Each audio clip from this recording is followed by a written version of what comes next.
Pagpalang araw po sa ating lahat. Ako nga po pala sa Angela John Agner at welcome po sa aking Day 102 Daily Devotion ni Pastor Russell Ocampo. At para po ngayong araw ay ang pagpapatuloy ng series about navigating the unknown.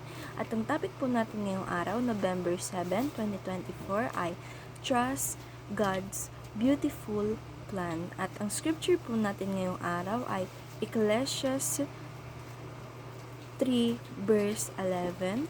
He has made everything beautiful in His name.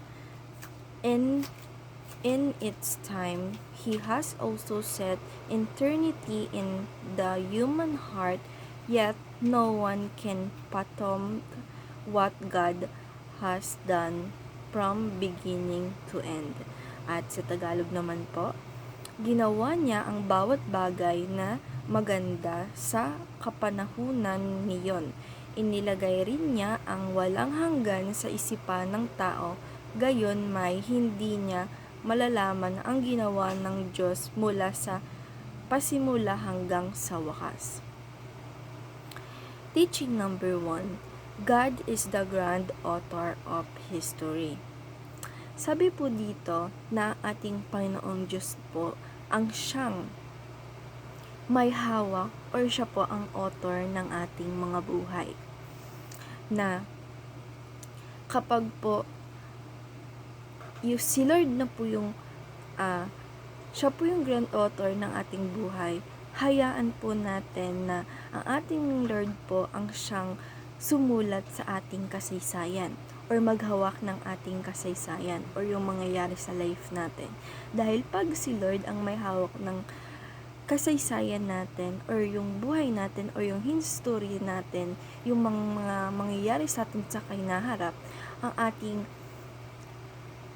ating history o yung buhay natin ay magiging maganda dahil walang ginawa ang ating Panginoong Diyos na maganda at perfect. Kaya hayaan natin na humawak or ang may hawak ng ating kasaysayan o ang panulat nito ay nasa ating Panginoon Diyos. And teaching number 2, God makes all things beautiful in His time. Sabi naman po dito na ang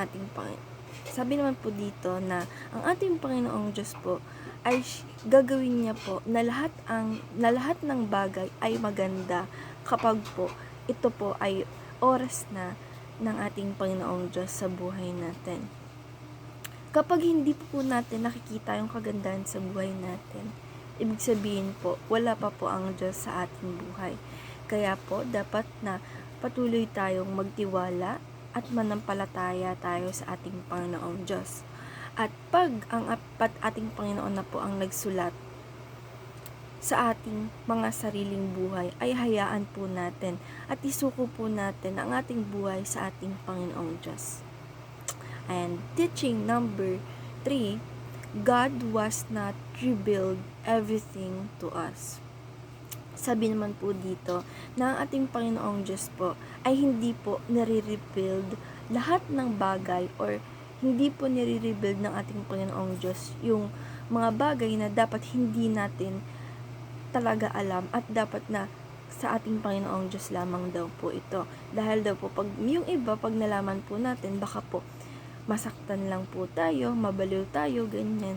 Kaya po yung mga bagay na in the future o yung mga bukas at sa panahon pa na hindi niya po nire-reveal yung iba dahil nga po tayong mga tao talagang problematic tayo at hindi po dapat natin talaga malaman yung ibang bagay na alam lang ng ating Panginoong Diyos. And application number 1, trust God for what we not know.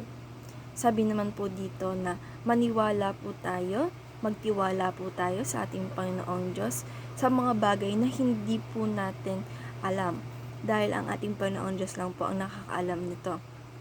The secret things belong to our God only lang po. And yung mga bagay na revealed lang naman po sa atin is yung sa Bible. So, yung Bible, pwede po natin yung basahin and makikita po natin yung mga bagay doon na hindi or mga revealed na ideas ng ating Panginoong Diyos. And tayo po ay lahat po talaga ng bagay hindi natin alam. And ang ating Panginoong Diyos lang po talaga ang nakaalam ng bagay ng ibang bagay. Dahil nga po siya ang grand author ng ating buhay at alam niya po yung future natin, yung kinabukasan na mangyayari. Kaya po hayaan lang po natin or magtiwala lang po tayo sa ating Panginoong Diyos. And the application number 2, trust God based on what we know. Yan po. Magtiwala po tayo sa ating Panginoong Diyos sa mga bagay din po na alam natin.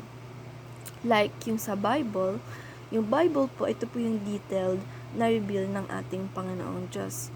And pag binasa po natin yun, makikita po natin yung mga bagay na sakto sa buhay natin or magiging parang sapul tayo pag binasa natin yung ibang Bible doon, di ba? Yung iba sa Bible. Kaya po, ayun po, pwede po natin yung basahin and magtiwala po tayo sa mga bagay na alam natin about sa mga sinabi ng God or mga katuruan ng ating Panginoong Diyos. And yung mga na-experience po natin na glory with our God is, ayun po yung mga bagay na pinapaniwalaan natin dahil nga po na-experience natin to with God, yung kabutihan ng ating Panginoong Diyos.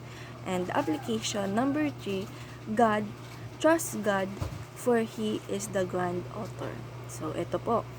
Magtiwala po tayo sa ating Panginoong Diyos at apply po natin sa sarili natin na our God is the grand author of our life.